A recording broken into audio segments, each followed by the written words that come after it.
Inilah Injil Yesus Kristus menurut Santo Lukas. Dimuliakanlah Tuhan. Sekali peristiwa, Yesus berdiri di pantai Danau Genesaret. Ada banyak orang mengerumuninya, mereka hendak mendengarkan firman Allah. Yesus melihat dua perahu ada di tepi pantai. Nelayan-nelayannya telah turun dan mereka sedang membersihkan jala mereka. Yesus naik ke dalam salah satu perahu itu, yaitu perahu Simon. Lalu ia menyuruh Simon supaya mendorong perahunya sedikit jauh dari pantai. Lalu Yesus duduk dan ia mengajar orang banyak dari atas perahu. Setelah selesai berbicara, Yesus berkata kepada Simon, "Bertolaklah ke tempat yang dalam dan tebarkanlah jalamu untuk menangkap ikan." Simon menjawab, "Guru, telah sepanjang malam kami bekerja keras dan kami tidak menangkap apa-apa. Tetapi karena perkataanmu itu, aku akan menebarkan jala juga." Setelah melakukannya, mereka menangkap sejumlah besar ikan sehingga jala mereka mulai koyak. Lalu mereka memberi isyarat kepada teman-temannya yang ada di perahu yang lain supaya mereka pun datang membantunya. Mereka pun datang, lalu bersama-sama mereka mengisi kedua perahu mereka dengan ikan hingga keduanya hampir tenggelam. Melihat hal itu, Simon Petrus pun sujud di depan Yesus dan berkata, "Tuhan, pergilah dari hadapanku, karena aku ini seorang berdosa." Sebab Simon dan semua orang yang bersama-sama dengan dia takjub karena banyaknya ikan yang mereka tangkap. Demikian juga Yakobus dan Yohanes, anak-anak Zebedeus yang menjadi teman Simon. Lalu Yesus berkata kepada Simon, "Jangan takut, mulai sekarang engkau akan menjala manusia." Sesudah menarik perahu-perahunya ke darat, mereka pun meninggalkan segala sesuatu lalu mengikuti Yesus. Demikianlah sabda Tuhan. Terpujilah Kristus. Bapak Ibu, para saudari dan saudara, ada dua permenungan dari bacaan-bacaan hari ini. Tetapi sebelum sampai pada permenungan, saya mau menyampaikan apa yang kami peroleh ketika kami belajar kitab suci pada hari Senin, Bapak Ibu, para saudari-saudara. Rupa-rupanya sebagai orang beriman Kristiani kita diajak untuk agak melompat dari teks bacaan hari ini karena tidak selalu ada sambungannya. Bapak Ibu, para saudari-saudara, kita sebagai orang beriman Katolik rupa-rupanya diajak, diimbau, diajar atau mau apapun pilihan kata kerjanya silahkan. Kita semua didorong untuk menghormati kitab suci, tetapi tidak mendewakan kitab suci, tidak memberhalakan kitab suci. Nah, mungkin lalu kita bisa berpikir memberhalakan kitab suci itu seperti apa? Nah, kalau dalam pembelajaran kami, Bapak Ibu, memberhalakan kitab suci itu artinya kitab sucinya tidak pernah dibaca, disentuh takut-takut, kalau punya hanya disimpan, kalau jatuh lalu merasa berdosa, kalau sobek merasa kena kutukan dan macam-macam. Itu mendewakan kitab suci, maka kitab suci jadi berhala. Maka kalau jatuh, yang menjatuhkan anaknya dipukul, itu mendewakan kitab suci. Dan rasa-rasanya mendewakan itu bukan menjadi gagasan kita bersama. Maka pembelajaran kami sampai pada kesimpulan jangan mendewakan kitab suci. Nah, caranya bagaimana kalau kita mau tidak mendewakan tetapi menghormati? Nah, supaya kita bisa menghormati kitab suci, Bapak Ibu, para saudari-saudara dan anak-anak yang mau komuni pertama, mintalah dibelikan kitab suci pada Bapak Ibu kalian terbitan LPI ya, mulai besok, minggu depan bawah gitu ya. Nah, kalau menghormati kitab suci, caranya bacalah kitab suci lalu coret-coretlah kitab suci. Itu menghormati kitab suci. Hormat pada kitab suci itu berarti kitab sucinya dipakai. Kalau tidak dipakai itu mendewakan. Maka kalau Anda masih punya kitab suci dan kitab sucinya masih polos, sudah bersih, masih putih, maka itu mendewakan, Bapak Ibu, para saudari-saudara. Maka cek kitab sucinya masing-masing. Mungkin Anda punya dewa-dewa di rumah yang bentuknya lembaran-lembaran kertas. Maka kalau punya segera buka, segera dicoret-coret. Maka anak-anak yang penghuni pertama ini nanti diimbau untuk mencoret-coret kitab sucinya, menemukan kata-kata yang bermakna selama perayaan Ekaristi. Maka silakan distabilo, disipidoli dan macam-macam. Kalau besok tidak terbaca lagi, gampang. Yang tidak terbaca lagi, buang, lalu beli lagi yang baru. Begitu saja. Maka jangan mendewakan kitab suci, tetapi mari kita hormati dengan membaca, mencoret-coret, memahami, dan belajar darinya. Itu satu, mumpung ada anak-anak di sana, susternya supaya mengingatkan anak-anaknya. Maka supaya Sang Timur lebih banyak murid, buatlah pelajaran kitab suci. Kalau nggak ada, jangan masuk Sang Timur, Bapak Ibu. Nanti Bapak Ibu kalau punya putra putri mau masuk Sang Timur, tanya, ada kelas kitab suci nggak? Kan sekolah Katolik toh? Nah, gini yo, maka kalau sekolah Katolik harus ada pelajaran khusus kitab suci. Nek mau pelajaran agama, lumrah sekolah negeri wae ono pelajaran agama. Nek sekolah Katolik mau pelajaran agama podo karo sekolah negeri, wis pilih wae sekolah. Nah, bukan saya yang menjawab, dengan gitu ya. Maka tambah kitab suci, ajari mereka baca dan coret-coret, saudari-saudari. Suster lebih gitu ya. Itu yang pertama. Nah, sekarang masuk kepada bacaan-bacaan hari ini, Bapak Ibu, para saudari-saudara. Dua kata kunci dari bacaan-bacaan hari ini adalah pertanyaan sederhana. Kita mau menjawab, kenapa saya bisa berdosa? Kenapa kita semua, aku bisa berdosa, saya berdosa? Mengapa anak-anak bisa berdosa? Mengapa Bapak Ibu bisa berdosa? Itu pertanyaan pertama yang hendak kita jawab. Kita temukan jawabnya dari kitab suci hari ini. Lalu kata kunci yang kedua adalah menjala manusia. Lalu pertanyaan yang sudah kita jawab bersama dan cari jawabannya dari kitab suci hari ini adalah bagaimana supaya saya bisa jolo saudari-saudari kita yang lain. Nah, itu pertanyaan-pertanyaan yang pagi hari ini semoga ada jawabnya. Nah, yang pertama, para saudari dan saudara, anak-anak yang terkasih, kalau kita bertanya, aku iso nakal, aku iso dosa, saya bisa bersalah, itu karena apa ya? Nah, bacaan-bacaan kitab suci hari ini memberi 3 jawabnya. Bacaan pertama, silahkan cek di nubuat Nabi Yesaya. Di sana dikatakan kata-kata demikian. Sebab aku ini seorang najis bibir, aku adalah seorang berdosa, aku orang nakal, aku anak yang nakal. Mengapa? Karena aku tinggal di tengah-tengah bangsa, di tengah keluarga, di tengah masyarakat yang nakal, yang berdosa, yang jahat. Itu jawaban yang pertama, Bapak Ibu. Maka titipan untuk anak-anak, kamu sebetulnya tidak nakal. Katanya anak-anak itu tabula rasa, meskipun kalian tidak tahu artinya. Tanya suster lah atau tanya guru kalian. Semoga gurunya tahu juga itu apa artinya. Tetapi prinsipnya anak-anak itu tidak nakal pada awalnya. Semula kita juga tidak nakal. Tetapi mengapa kita bisa nakal, bisa jahat, bisa berdosa? Karena lingkungan pergaulan kita jahat. Karena lingkungan pergaulan kita nakal. Karena lingkungan pergaulan kita itu jelek, maka kita ikut jelek. Itu bacaan pertama hari ini, Bapak Ibu, para saudari-saudara. Maka apa tawaran bacaan kitab suci pertama hari ini pada kita? Maka hati-hati kalau berteman. Maka Bapak Ibu juga hati-hati kalau mau menyekolahkan anaknya. Cari sekolah yang mengajarkan yang baik. Kalau mengajarkan yang tidak baik, pulang-pulang anak Anda tidak menjadi lebih baik. Model-model begitu. Itu bacaan yang pertama. Rupa-rupanya sejak awal kita tidak punya keinginan bersalah, Bapak Ibu. Menjadi orang jahat itu tidak ada. Tetapi bisa jadi seperti bacaan pertama hari ini. Aku iso dadiolo, saya bisa berdosa, saya bisa melakukan pekerjaan-pekerjaan jahat karena saya dipengaruhi oleh orang-orang sekitar. Maka hati-hati pilih teman. Kita boleh berteman dengan siapapun, tetapi selalu ingat teman-teman di sekitar kita pasti memberi pengaruh.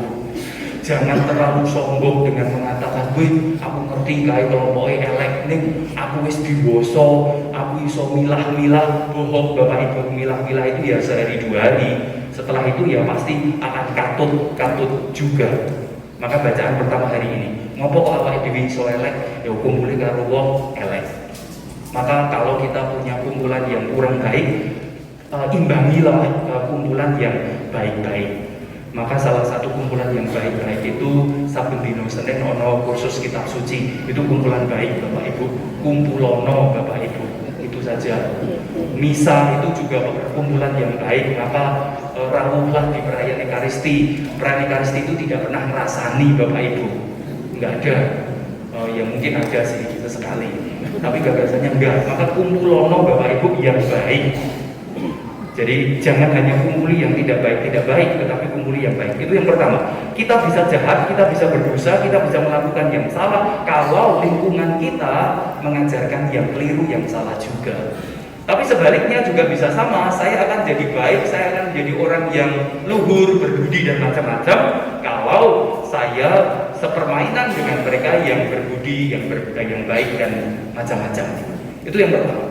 Maka mari berhati-hati dengan teman-teman sepermainan kita, dengan grup tempat kita berkumpul, dengan siapapun yang kita ajak setiap kali bergaul.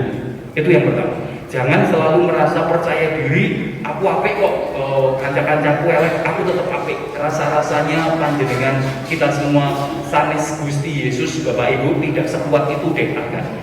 Maka hati-hati. Itu yang pertama. Lalu dalam bacaan kedua Bapak Ibu para saudari-saudara, Rasul Paulus pun mengatakan bahwa dirinya berdosa. Salah satu dosa yang dilakukan Paulus dan diakui dengan terbuka itu ada dalam bacaan kedua rumus panjang hari ini. Dosa Paulus adalah, kita semua tahu, karena aku adalah yang paling hina dari semua rasul dan tak layak disebut rasul sebab aku telah menganiaya jemaat. Apakah Paulus berdosa karena pertama-tama menganiaya jemaat? Kita perlu hati-hati para saudari-saudara. Rupa-rupanya Paulus berdosa bukan pertama-tama karena dia menganiaya jemaat, tetapi dalam teks yang lain Paulus itu mengatakan karena dia merasa diri serba tahu tentang Taurat dan serba tahu tentang hukum-hukum orang Farisi. Lalu dia merasa itulah satu-satunya yang benar. Lalu dia merasa benar untuk, katakanlah, halal untuk kemudian mengambil kepala setiap para pengikut Kristus.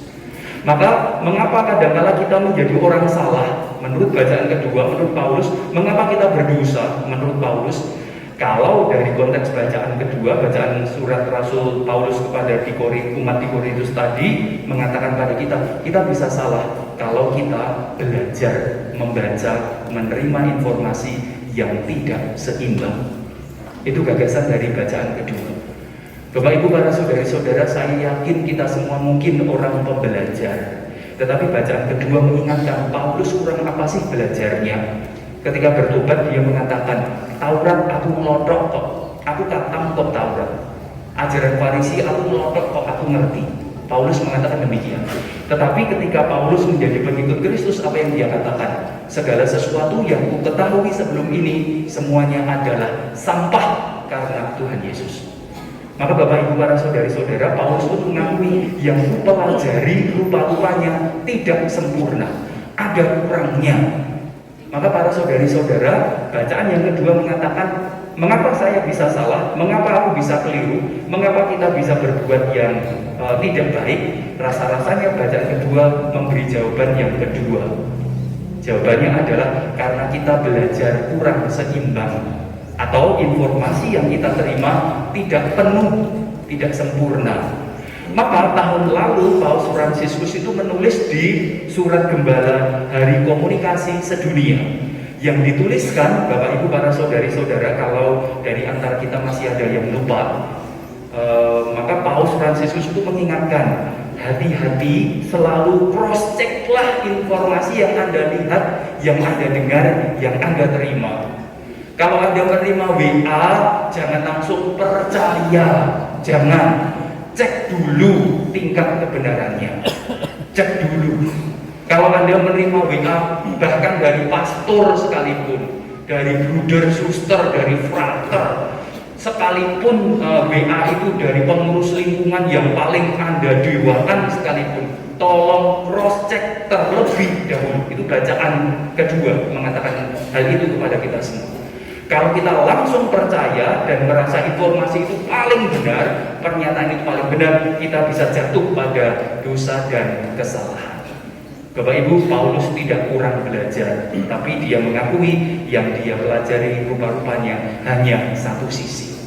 Maka para saudari-saudara, peringatan untuk kita semua. Saya yakin Anda semua pembelajar, semua WA Anda baca, semua informasi Anda dengar, semua hal kita lihat. Tetapi bacaan hari ini mengingatkan, mari di cross check terlebih dahulu sebelum kita jadi percaya. Harapannya kita tidak melakukan kekeliruan karena kita mendengar informasi, melihat informasi yang tidak seluruhnya tepat. Itu bacaan kedua. Mengapa saya bisa salah? Mengapa kita bisa keliru? Mengapa kita bisa melakukan dosa? Jangan-jangan kita membaca informasi-informasi yang baru separuh, sepertiga, seperdelapan, dan belum penuh. Itu dua. Lalu yang terakhir, Bapak Ibu, Injil Lukas itu juga mengatakan kepada kita, mengapa kita bisa salah? Mengapa kita bisa berdosa? Mengapa aku bisa melakukan kekeliruan? Jawabannya sederhana. Kita temukan dalam pribadi Petrus. Sedikit mendiskreditkan Petrus, tetapi okelah, mohon dimaafkan. Tetapi gagasannya, kalau kita membaca bacaan Injil hari ini, kita tidak menemukan dosanya Petrus itu apa, kita tidak menemukan. Tetapi Petrus mengatakan, aku orang berdosa, Tuhan pergilah dari hadapanku. Maka satu-satunya yang bisa kita tempelkan ke Petrus untuk kemudian mendapatkan identitas dia berdosa itu cuma satu, dia tidak sekolah. Hanya begitu, atau dia kurang belajar. Maka kalau yang pertama kita bisa bersalah, bisa berdosa itu karena kumpulannya orang-orang yang salah, orang yang berdosa, orang yang keliru. Yang kedua, karena banyak belajar tetapi belajarnya ternyata hanya kebenaran yang separuh. Lalu yang ketiga, kita bisa salah, bisa keliru, bisa berdosa karena yang kita lakukan adalah kita tidak pernah mau tahu, kita tidak pernah mau belajar, kita tidak pernah mau berilmu. Itu yang ketiga. Maka undangan kita kepada kita semua, maka belajarlah, ketahuilah. Itu Bapak Ibu, para saudari. Kita perlu mengetahui supaya kita tidak berdosa. Kita perlu mengetahui supaya tidak jadi salah sangka. Kita perlu mengetahui dodok seleknya kalau orang Jawa, supaya kita tidak menghakimi keliru. Rasa saya sekali lagi orang Jawa sudah lebih Katolik daripada sebelum kita menjadi Katolik. Karena setiap kali kita diajak untuk tahu dodok selehnya sebelum bicara, sebelum bertindak, tahu dodok selehnya. Itu para saudari-saudara, perenungan yang pertama. Mengapa saya bisa salah? Mengapa kita bisa berdosa? Mengapa kita bisa mengambil keputusan-keputusan yang keliru? Yang pertama tadi, karena kita kumpulnya dengan orang-orang yang keliru. Yang kedua, kalau tidak terima bacaan pertama sekarang Bapak Ibu, itu jawabannya di sana. Yang kedua, mungkin karena yang kita baca, yang kita pelajari kurang seimbang. Kita hanya mengatakan menurut ini, tetapi tidak menurut yang lain. Atau malahan yang ketiga, kita tidak pernah belajar, kita tidak pernah membaca, kita tidak pernah mau tahu tentang banyak hal, banyak perkara. Itu yang pertama. Nah, sekarang Bapak Ibu para saudari-saudara, pertemuan yang kedua, kata kunci yang kedua, pertanyaan yang kedua yang hendak kita jawab. Bagaimana toh sebetulnya kita perlu menjala saudari-saudara kita. Para saudari-saudara, cara menjala manusia rupa-rupanya tidak jauh berbeda dari ujub kita sepanjang tahun. Setiap kali awal tahun kita selalu berdoa ini. Doa kita sepanjang di awal tahun, di tahun baru itu selalu mengharapkan supaya wajah kita, wajahku, wajah saya itu menjadi wajah yang akrab, wajah yang sumanak dan sebagainya. Itu doa kita di awal tahun.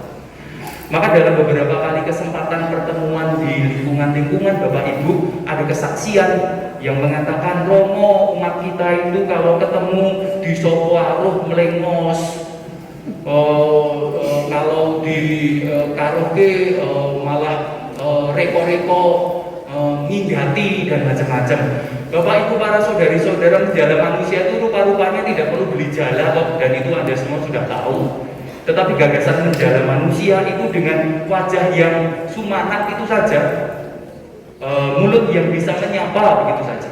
Itu cara kita menjala orang, cara membuat orang mau datang kumpul bersama kita. Maka dengan mulut, dengan senyuman, maka orang mau bersama dengan kita. Maka itu titipan praktis sebetulnya dari bacaan hari ini. Kalau kita masing-masing masih bertanya, janjane jolo kamanungsan kuwi kaya ngopo? Yuk Bapak Ibu praktik lah. Kalau kemarin saya di lingkungan mana ya, saya lupa, Rafael kalau saya tidak salah. di Rafael bukan temannya Gabriel itu Rafael. Temannya Gabriel itu lingkungan Rafael itu ada umat yang mengatakan terkait dengan soal ini, Romo, mengapa umat kita itu kalau pulang gereja, kalau di dalam gereja itu sudah urusannya sendiri, ora mengo kiwa temen, salam damai omong tangane wae sing nyembah ning rupane ora nyawa, itu tuh Bapak Ibu, damai Kristus. Nah, kapan sih arep jolo Bapak Ibu kalau wajah kita saja tidak menjala apapun begitu loh. Maka dan itu rupa-rupanya keresahan salah banyak dari panjenengan loh Bapak Ibu. Maka relevan bacaan hari ini jolo kamanusan. Maka meskipun bar pandemi Bapak Ibu pernyataan warga Rafael itu ada benarnya. Rasanya kalau kita misa salam damai ya meskipun Anda alergi nanti tidak ketularan panu atau kurang ke teman yang sekitar, tapi ya podo-podoran demok ora salaman ning pasuryane lak saged ditambah eseman gitu loh Bapak Ibu. Maka nanti salaman sambil tidak salaman tidak apa-apa lah, mesem lah itu menjala manusia mau bagaimanapun juga. Seperti SPG itu loh, dituku mesem Bapak Ibu. Digawe. Nah itu cara menjala, mau nggak mau. Lalu yang kedua, ya kalau disapa bales lah Bapak Ibu. Kalau sudah sambil lari ya mandek disik, terus mengo atau nggak usah mengo terus bengong, yo beres tuh Bapak Ibu. Maka yuk kita menjadi orang-orang beriman Kristiani yang bisa menjala manusia lewat muka kita yang bersahabat, tambahnya dari Gabriel, nanti dari Gabriel protes nanti. Semalam saya dari Gabriel, dan Gabriel itu mengatakan, Romo kadang-kala umat kita dan kami sendiri juga mungkin kalau disapa kok melengos dan macam-macam. Yuk Bapak Ibu, murah kok wajah kita nggak beli, belum ada yang operasi plastik toh. Dan di lonyot itu maksudnya kalau operasi plastik. Jadi kan tidak ada muka yang memalukan. Maka senyumlah gitu loh kalau pada siapapun, ketua lingkungannya senyum, umatnya senyum, dewan parokinya senyum, pastornya saja yang nggak perlu senyum lah. Jadi itu cara menjaga manusia, Bapak Ibu, para saudari-saudara, dari apa yang kita katakan, dari wajah kita. Maka bacaan-bacaan hari ini menurut saya relevan untuk kita semua. Satu, kita perlu tahu mengapa kita bisa tetap berbuat salah, berbuat dosa, mengapa kita tetap bisa keliru, karena hidup kita terpengaruh orang-orang sekitar. Maka hati-hati dengan siapa kita bergaul. Kalau kita tahu pergaulan kita rupa-rupanya kurang baik, imbangilah dengan kelompok-kelompok yang lebih baik. Yang kedua, mungkin kita bisa keliru, kita bisa salah, kita bisa berdosa karena kita hanya menerima informasi begitu saja tanpa men-cross-check-nya terlebih dahulu. Banyak kali kita menghakimi sesama kita, menghakimi pastornya menghakimi umatnya menghakimi yang lain lagi karena informasi-informasi yang separuh. Mari kita cross-check, mari kita cari lebih jauh. Lalu yang ketiga, jangan-jangan kita juga suka keliru, suka salah, suka berdosa karena kita lupa untuk mengakses informasi apapun. Maka bacaan hari ini mengajak kita untuk belajar, mau tahu, mau melihat, mau mendengar. Berikutnya, bacaan hari ini mengajak kita yuk menjala manusia. Caranya sekali lagi tidak perlu beli jalan, tetapi lewat muka dan kata-kata kita. Yuk kalau kita berbicara hati-hatilah. Jangan suka nyibrat jangan suka